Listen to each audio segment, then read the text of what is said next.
ఇది తమాషా కాదు కుమార్, జాగ్రత్తగా ఉండాలి. ఇంతవరకు పోలీస్ ఆఫీసర్లు ఎవరు నేను వెతుక్కుంటూ ఈ ఊళ్ళోకి రాలేదు.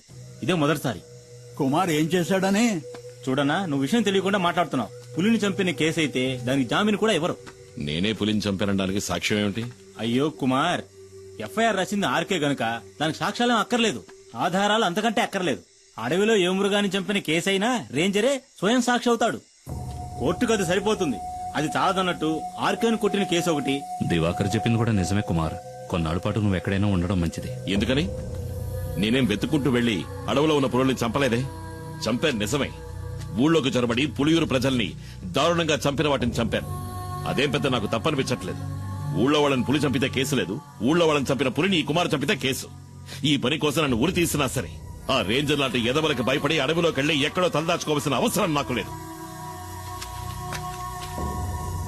త్వరగా ఆ మూల పెట్టండి, బయటికి కనిపించకూడదు. రేయ్, ఏంట్రా మీరు చేస్తున్న పని? ఏంటి? అన్నయ్య కూడా ఓ మాట చెప్పకుండా అర్ధరాత్రి సరుకు తీసుకొస్తే మేమేం చేయగలం? ఎక్కడని దాచగలం? రేయ్, మీ అన్న సహాయం చేస్తానని చెప్పాడుగా, మరేంటి? రేయ్, అన్నయ్య సాయం చేస్తారన్న మాట నిజమే. ఇప్పుడు ఆయన ఆ స్థితిలో లేడురా. ఈ పరిస్థితుల్లో అన్నయ్య వదన్ని చిన్నిని వదిలేసి రాలేడురా. అన్నయ్యతో నేను మాట్లాడతాను. ఆయన ఇంకో బండిని మీకు అరేంజ్ చేసిస్తాడు. సరే, అంతవరకు సరుకు ఈ లారీలోనే ఉండని. అదే ఇంకా ఎందుకు ఆలోచిస్తావు? ఇది చేసేది నీకోసం కూడా. ఆ విషయం మర్చిపోకరా. ఏంటి సింహాద్రి? రండి. ఏంటి విషయం చెప్పు. శంకర్ని నిన్న రాత్రి పోలీసులు పట్టుకున్నారు. రామయ్య కుడిబుచ్చం వాడు. గంజాయిన చుట్టూ వాడికొక్కడికే తెలుసు. ఇప్పుడు ఏం చేద్దామంటావా? ఇప్పుడే దాన్ని పులియూరుకు చేర్చాలి. దానికి ఒక్కటే దారిని కుమార్. అరెస్టోళ్ళు పోలీసులు వెంటనే ఇక్కడికి వస్తారు. వాళ్ళ కళ్ళు గొప్పి లోడు తీసుకెళ్లగలిగిన వాడు ఈ పులియూరులో కుమార్ ఒక్కడే. అదెలా జరుగుతుంది సింహాద్రి? ఈ పరిస్థితిలో కుటుంబ నదులు కుమార్ అన్న ఎక్కడికి రాడని మని చెప్పాడుగా. ఆ విషయం నాకు తెలీదు. ఈ సమస్య నుంచి మిమ్మల్ని రక్షించడానికి కుమార్ తప్ప ఇంకెవరూ లేరు. మేమంతా ఎంక్వైరీ చేశామన్నా. ఆ రేంజర్ ఇప్పుడు హాస్పిటల్లో ఉన్నాడు. మీకు వ్యతిరేకంగా హత్యానేరం కింద కేసు రిజిస్టర్ చేశాడు. అది కాక పులిని చంపిన కేసు ఒకటి. మేం వెళ్ళడానికి నువ్వు చెప్పిన జీప్ సరిపోతుంది. మిమ్మల్ని పోలీసులకు అప్పచెప్పి ఇక్కడి నుంచి వెళ్ళడానికి మనసు రావడం లేదన్నా. ఇప్పుడు వాళ్ళకి దొరికావంటే జామీన్ మీద కూడా బయటికి రానివ్వకుండా జైల్లో వేస్తారు. అన్నా, ఆలోచించుకునే టైం లేదు. పోలీసులు పెద్ద ఎత్తున బయలుదేరారంట. నువ్వు నీ కుటుంబం మాతో పాటు వచ్చేయండి. ఈ అడవి దాటితే చాలు మనల్ని ఆ తర్వాత పోలీసులు ఏం చేయలేరు. ఇది కన్ఫర్మ్. చూడండి, మిమ్మల్ని పోలీసులు పట్టుకుపోయారంటే మేమేం ఉయ్యోగయ్యో చూసుకుంటాం. కుమార్, ఇక నువ్వేం ఆలోచించొద్దు. ఇక్కడ ఏం జరిగిందో నేను చూసుకుంటాను. నువ్వు మైనాని పాపను తీసుకుని ఇక్కడి నుంచి బయలుదేరు. అన్న, వెంటనే బయలుదేరదాం. పోలీసులు ఎప్పుడైనా ఇక్కడికి రావచ్చు. వస్తారా? రాని. ఒక్క పోలీసు కూడా వంతిని దాటి ఇక్కడ కాలు పెట్టలేడు. కుమార్, నువ్వు వీళ్ళని తీసుకుని అడ్రోడ్ గుండా వెళ్ళిపో. వెళ్ళమంటున్నారుగా, వాళ్ళు వచ్చేస్తారు. వెళ్ళు. ఏదో కావాలనుకుని ఎవడికో భయపడి ఈ పులియూరు గడ్డ దాటి నేనెప్పుడూ కాలు బయట పెట్టలేదు. ఇదే సరైన నిర్ణయం అని మీకు అనిపిస్తే నేను వస్తాను.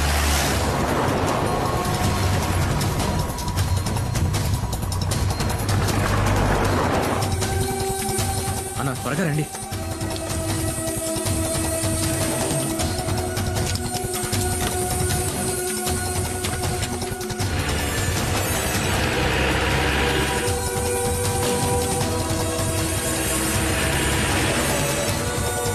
త్వరగా.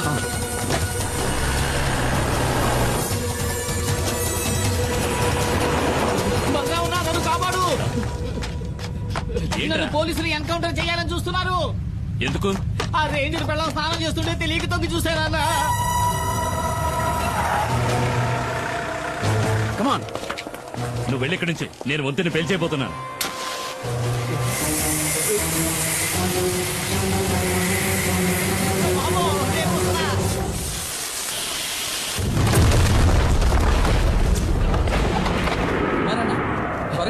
బండి కూడా రెడీగా ఉంచారు.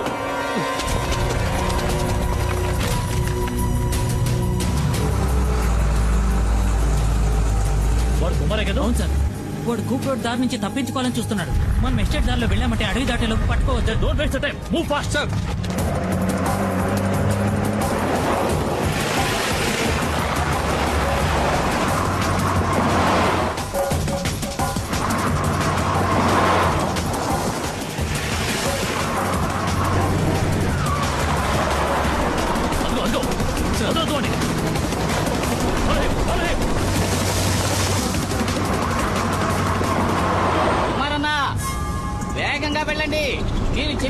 బండి ఆపొద్దు.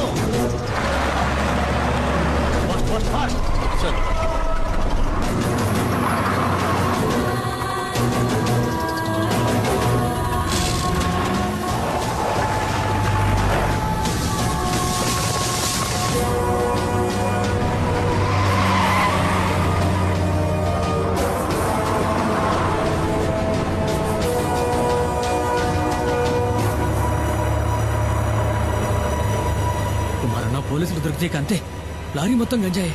ఎలాగైనా సరే ఈ అడవి దాటుకుని మా ఏరియాలోకి ప్రవేశిస్తే ఏ రిస్క్ ఉండదు. అక్కడ నిన్ను ఎవరూ ఏం చేయలేరు, నన్ను నమ్ము.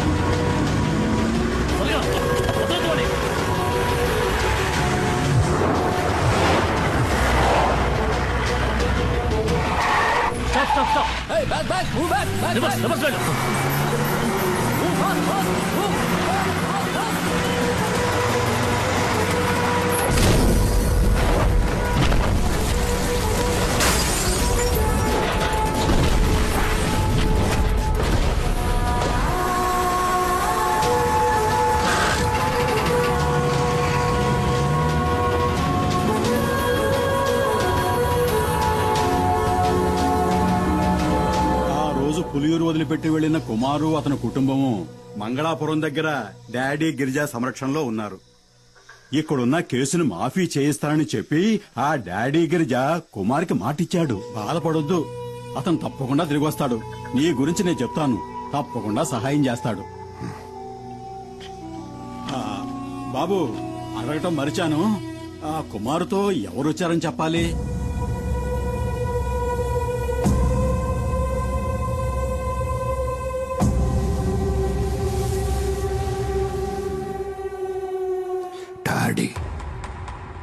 డాడీ గిరిజా.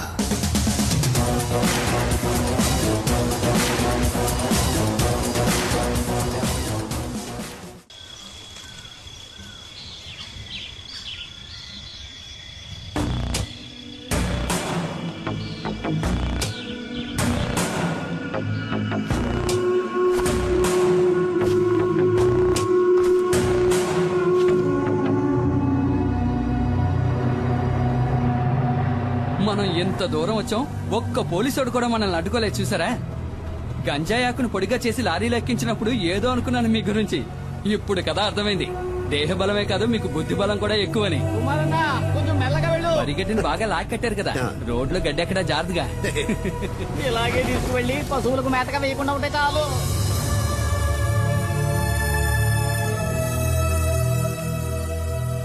డబ్బు విషయం ఏమైంది? అది మేస్త్రి, డాడీ గిరిజా గురించి కాస్త అర్థమయ్యేటట్టు చెప్పవయ్యా. దేఖో డాడీ, ఇవ్వాల్సిన డబ్బు ఇచ్చే తీరాలి. నువ్వేదో కష్టంలో ఉన్నావని ఖాదరాబాయ్ ఇన్నాళ్ళు ఓపిక పట్టాడు. ఇప్పుడు నువ్వు పెద్ద కోటీశ్వరునివైనావని ఊరంతా చెప్పుకుంటున్నారు.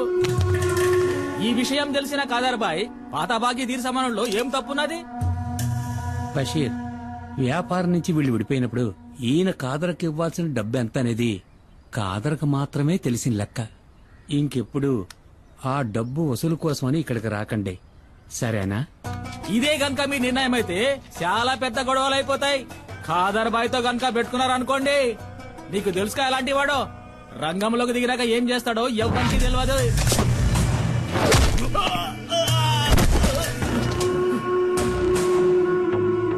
నేను మంగళాపురాన్ని ఏలేసి వచ్చిన తర్వాతేరా ఆ కాదర్బాయి గాడు అడుగు పెట్టాడు, పెద్దోడయ్యాడు. ఇల్లడికి చెప్పు, ఆడికి దమ్ముంటే నా ఎదురుగా నిలబడి డబ్బులు అడగమను. బషీర్, ఏంటలా చూస్తావు, వెళ్ళు.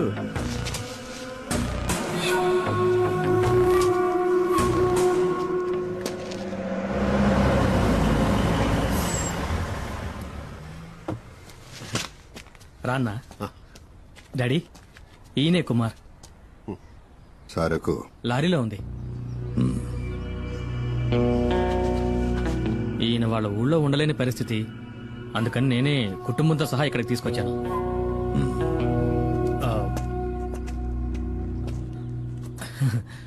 తప్పుగా అనుకోకన్నా, ఆయన స్వభావమే అంత. మేస్త్రి, కుమార్ అన్న ఫ్యామిలీతో మన అవుట్ హౌస్ లో ఉంటారు, సరేనా? భద్రా, రేయ్, ఈ ఇల్లు త్వరగా శుభ్రం చేయి. అన్నా, ఇదే మీరు ఉండబోయే కొత్త ఇల్లు. ఇదా? ఈ ఇల్లా? ఇది మాకు సరిపడదు. మాలాంటి వాళ్ళు ఉండడానికి ఏదైనా చిన్నిల్లు ఉంటే చూడు. అది సరే, ఇంకేదో అనుకున్నాను. 2 రోజులుంటే అంతా అలవాటు అయిపోతుందన్నా. తర్వాత దీన్ని వదిలిపెట్టి వెళ్ళలేరు. అయ్యో, నువ్వు ఇంకా బతికే ఉన్నావా? ఆ చెయ్యి ఇవ్వనా? నాకు వ్యతిరేకంగా కుట్ర పన్నారు. నీకు ఇదే సరైన శిక్ష. ఎందుకు? స్నానాలు చేస్తుంటే తొంగి చూసినందుకు, నాతో చెప్పకుండా నా బండెక్కినందుకు. నేను అర్జెంట్ గా ఒంటేరుకి వెళ్ళాలి. దానికి నన్నేం ఎక్కడ చేయమంటావు? పోసుకోవాలో చెప్పండి. ఇంట్లోకి వెళ్ళు. ఇంట్లోకా? అరే, ఇంట్లో టాయిలెట్ ఉందని చెప్తున్నా. నాకు ఆరు బయట వెళ్ళడమే అలవాటు. మనీ చూసావా, ఇంట్లోనే వానొస్తుంది. అన్నా షవర్ అయి ఉంటుంది వదినా. ఏంటో ఈ- షవరా వసే పల్లెటూరు బయట నీకు అలవాట్లేని పనులేం చేయకే. ఇదిగోరా, నాకు ఇంకొంచెం పోయి. ఇదిగో మనీ, ఇప్పటికే మీ అన్నయ్య తడబడుతున్నాడు, ఇక ఆపే. వాడు ఆపడు, నువ్వు మొయ్యి.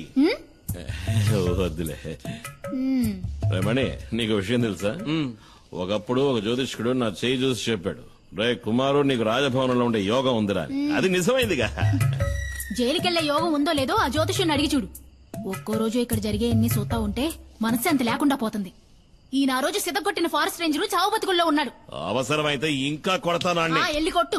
రేంజర్ని చూస్తేనే నాకు ఒళ్ళు మండిపోతాయి.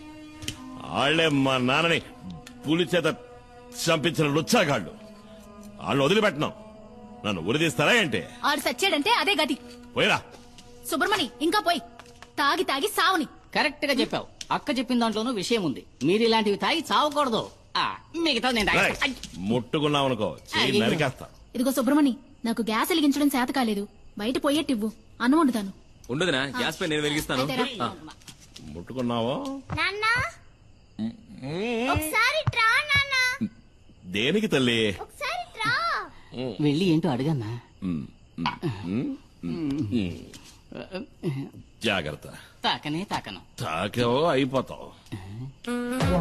ఈ విషయంలో కన్న తండ్రి చెప్పినా విన్నంటే విన్నా.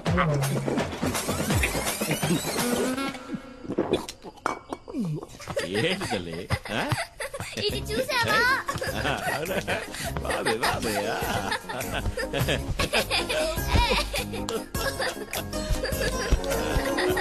మైనా, మైనా, వస్తున్నాను. వేగ దాకా సారాయి తాగి పిలుస్తున్నాడు చూడు, మైనా మైనా అంటూ. ఏంటి? నువ్వు వచ్చి ఈడ పడుకోద్దా?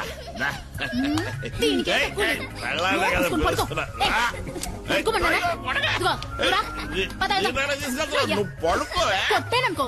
నువ్వు పడుకోవా? నువ్వు రావే. సరే, నిద్రపోమని చెప్పానా? పద. తాప తీసుకురావడానికి వెళ్తున్నారా? అన్నా, నేను ఇక్కడ పడుకోనా? ఆ? అదే, నేను ఇక్కడ పడుకుంటాను, మీరు మీ కుటుంబంతో సహా బయట పడుకోవచ్చు కదా అని. ఏంట్రా? నిజమన్నా, నాకు తెలిసిన ఎంతో మంది దంపతులు మెత్త మెత్తటి ఇలాంటి పరుపు మీద హాయిగా పడుకుని ఎంజాయ్ చేయడం చూసినప్పటికీ నేనింతవరకు ఇలా పడుకుని అదృష్టానికి దోచుకోలేదు. పోరా. ఆ? ఇక్కడ ఉండడానికి లేదు. మీ ఊరికి పోరా. తమాషాగా అంటున్నావు.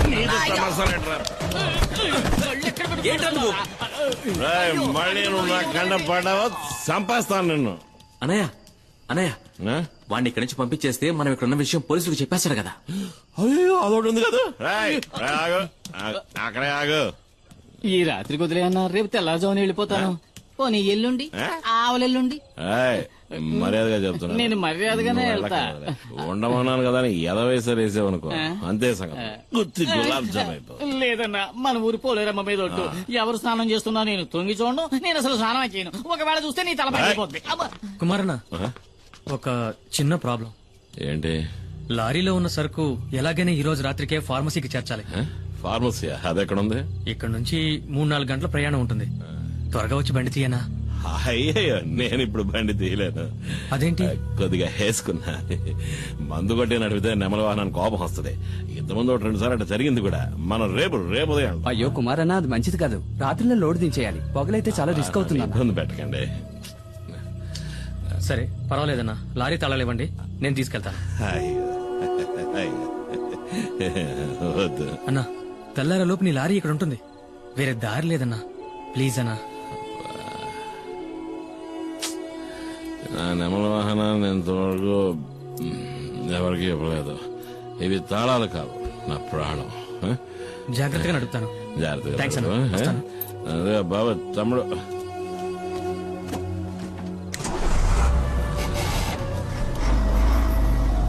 నా ప్రాణం పోతులంత బాధగా ఉందిరా, తట్టుకోలేకపోతున్నా. రాయ్, ఆ మిగిలిన సరుకు తీసుకురా. మిగిలిందంతా నేను తాగేశానన్నా.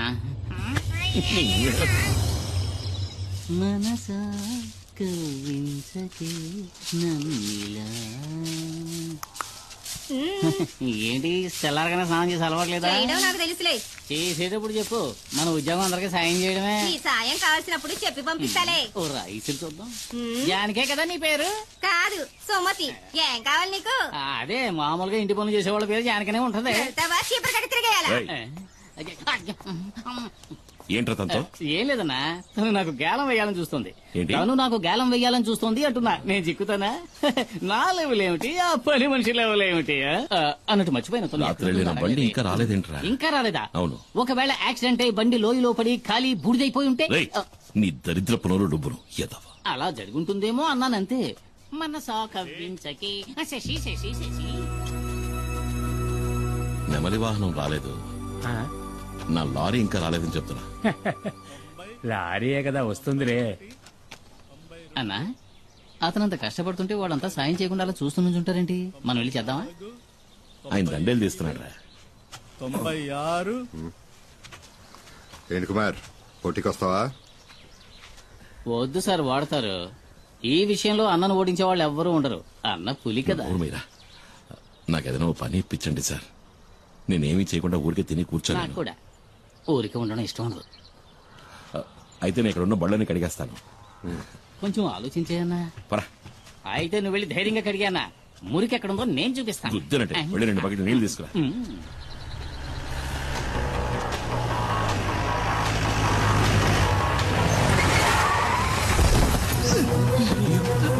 ఏమైందిరా? ఏంట్రా ఏమైంది? డాడీ, పెద్ద ప్రాబ్లం ఏంది? మేము ఫ్యాక్టరీ దాకా వెళ్ళాం. అప్పుడే 3-4 జీపుల్లో ఎవరో వచ్చారు. లారీని తీసుకువెళ్లారు. శివాన్ కూడా కిడ్నాప్ చేశారు. ఎవరు మిస్టరీ వాళ్ళు?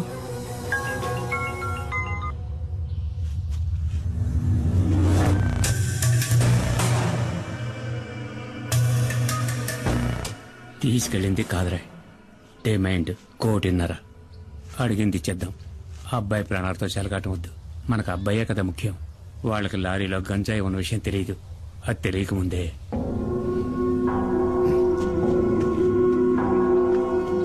ఏంటి ఏమైంది మేస్త్రి? ఇది ఒక పాత లెక్కలే, తీర్చాలి. తీర్చక తప్పదు. ఇది మన డాడీ కొడుకు విషయం కాబట్టి వెనక్కి తగ్గారు. డాడీ ఎప్పుడు తెల్ల డ్రెస్ వేసుకోవడమే చూశావు. నల్ల డ్రెస్ వేసుకున్నారే అనుకో, ఎముడొచ్చినట్టే ప్రాణాలు తీయకుండా వదలడు.